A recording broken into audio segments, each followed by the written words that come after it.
Hello friends, this is Nilofar Neha Khan and welcome to our YouTube channel Shikshalaya. तो आज हम बात करेंगे डीएसएसबी के पीआरटी, टीजीटी और पीजीटी टीचर सिलेक्शन के बारे में। मतलब सिलेक्शन प्रोसेस क्या होता है।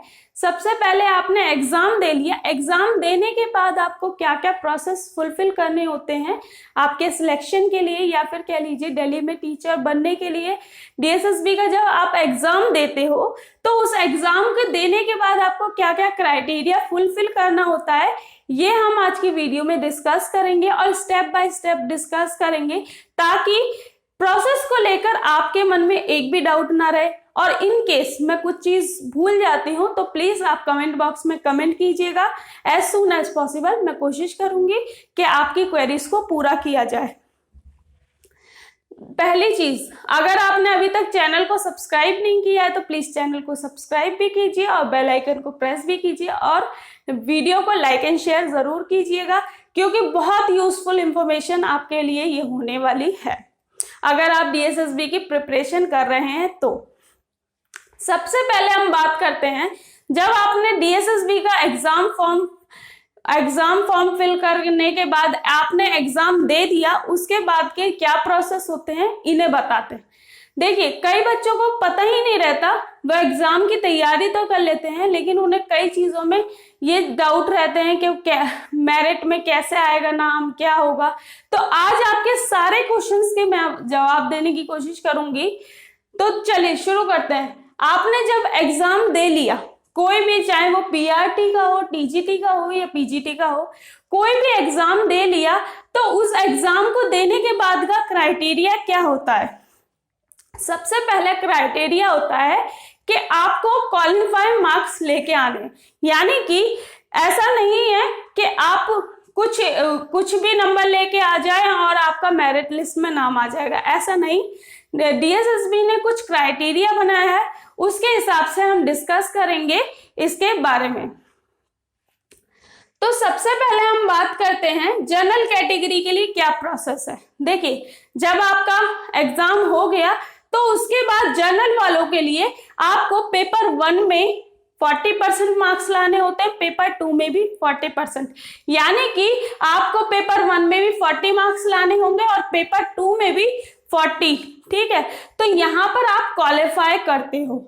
ठीक है, क्वालिफाई करने के बाद ही आपका मेरिट लिस्ट में नाम आता है। अगर 40 किसी जनरल कैटेगरी के पर्सन के मार्क्स 75 हैं, 79 भी हैं, तो वो क्वालिफाई नहीं कर पाता और उसका एग्जाम में मेरिट लिस्ट में नाम आने का कोई चांस ही नहीं है।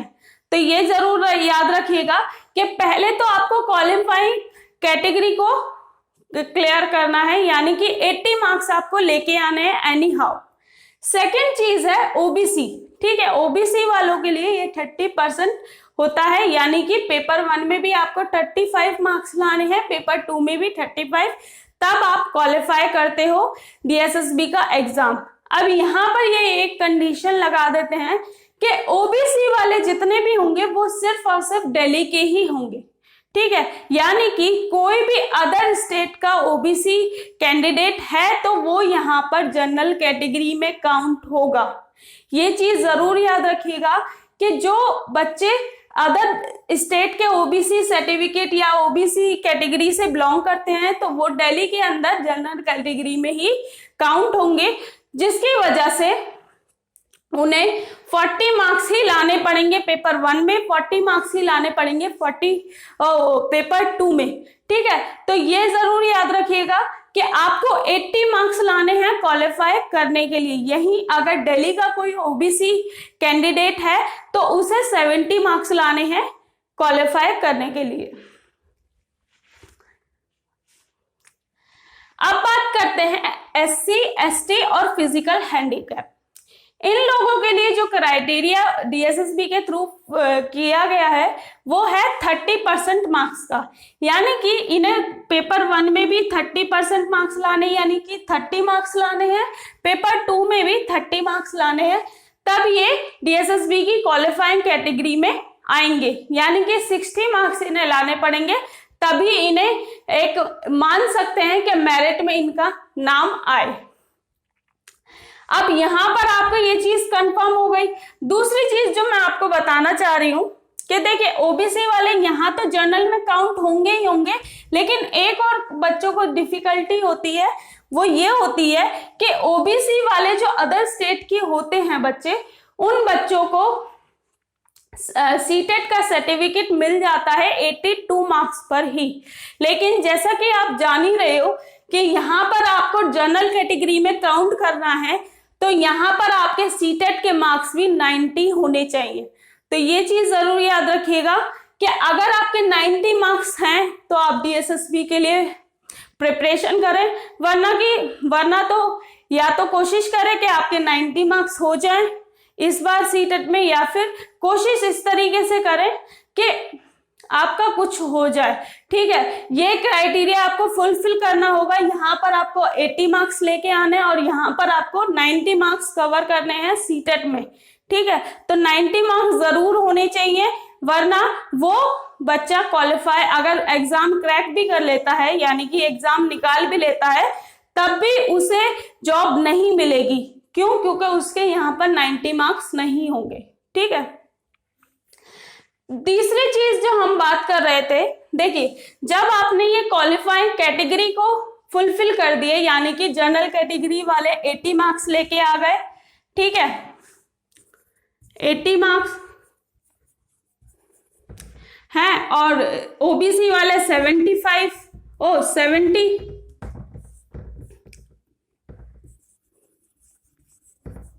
और यहां पर एससी एसटी और फिजिकल हम 60 मार्क्स।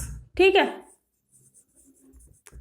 अगर आप इतना ले आते हो तो ये पॉसिबिलिटी बनती है कि अब आपका क्वालिफाइड कैटेगरी में आप आ चुके हो, यानी कि अब आपका मेरिट लिस्ट में नाम आने की पॉसिबिलिटी ज्यादा है और आपका मेरिट लिस्ट में नाम आ सकता है।